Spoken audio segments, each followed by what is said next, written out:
Hi. ഇപ്പം ഇന്ന് പകലൊന്നും മീൻ കിട്ടിയില്ലേ. ഇപ്പം രാത്രി പണിയും കഴിഞ്ഞ് വന്നപ്പം ചെറിയ ചൂര 4 വാങ്ങിച്ചുകൊണ്ട് വന്നു. ഭയങ്കര വിലയാണ്.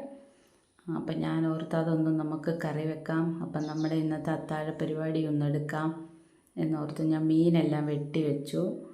മീൻ കഴുകി റെഡിയാക്കി വെച്ചു. അപ്പോൾ കറിക്ക് ചട്ടി അടുപ്പേ വെച്ചു, വെളിച്ചെണ്ണ ഒഴിച്ചു. എപ്പോഴത്തെയും പോലെ കുറച്ച് കടുകും ഉലുവയും കൊച്ചുള്ളി ചതച്ചതും ഇഞ്ചി ചതച്ചതും വെളുത്തുള്ളി ചതച്ചതും മൂപ്പിച്ച് മുളക് പൊടിയും മല്ലിപ്പൊടിയും മഞ്ഞൾപ്പൊടിയൊക്കെ ഇട്ട് വെള്ളം ഒഴിച്ച് ഉപ്പും ഇട്ട് പുളിയിട്ട് തിളപ്പിച്ച് മീൻ പറക്കിയിട്ട് നമ്മൾ നല്ല വറ്റിച്ച് കുറുകിയ ചാറോടുകൂടി എടുക്കും.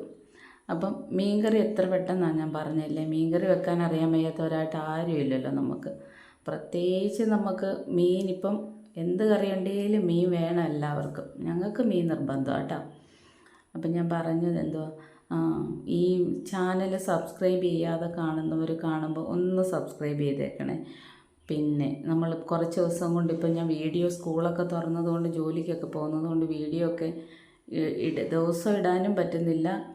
എടുത്താലും അത് എഡിറ്റ് ചെയ്തൊക്കെ ഇടാനും ഒത്തിരി താമസമാണ്.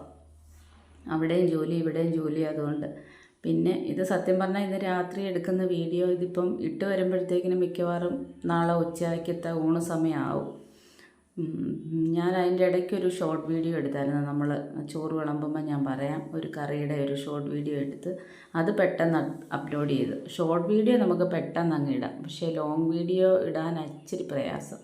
ഷോർട്ട് വീഡിയോ ഇട്ടാൽ നമ്മൾ നമ്മുടെ വാച്ച് ടൈമും ഒന്നും കൂടത്തില്ല. ലോങ് വീഡിയോ ഇട്ടാലല്ല അത് പറ്റത്തുള്ളൂ. അപ്പോൾ അതുകൊണ്ട് ഞാൻ ഇതങ്ങോട്ട് ഇടാനിപ്പോൾ ഇത്തിരി താമസമാണ്. അപ്പോൾ വർത്തമാനം പറഞ്ഞുകൊണ്ടിരുന്ന നമ്മുടെ കറി വറ്റി നല്ല കുറുകി പാകത്തിന് ഉപ്പും പുളിയൊക്കെ ഉണ്ട്. പിന്നെ ഞാൻ ചോറെടുത്തു. അപ്പോൾ ഇതൊരു റെസിപ്പിയല്ല, എനിക്കൊരു വീഡിയോ എന്നുള്ള രീതിയിൽ ഞാൻ എടുത്തതാട്ടോ. അപ്പോൾ ചോറ് നല്ല കപ്പ വേവിച്ചത്. യഥാർത്ഥത്തിൽ ഈ കപ്പ പുഴുങ്ങാൻ എടുത്തതാണ്, പക്ഷെ അത് വേകാത്തത് കൊണ്ട് കുക്കറിലിട്ട് അടിച്ച് വേവിച്ചു. നല്ല കുറുകിയ മീൻകറി, നമ്മുടെ ചൂരക്കറി, ഒരു കഷ്ണം ചൂര വറുത്തത്, പിന്നെ പാവയ്ക്കയും വറുത്ത് തൈരിനകത്തിട്ട ഒരു കറി. ഇത് ഞാൻ ഷോർട്ട് വീഡിയോ എടുത്തിട്ടുണ്ട്. അപ്പം നമ്മുടെ വീഡിയോ ഇന്നിതാ. Okay, by.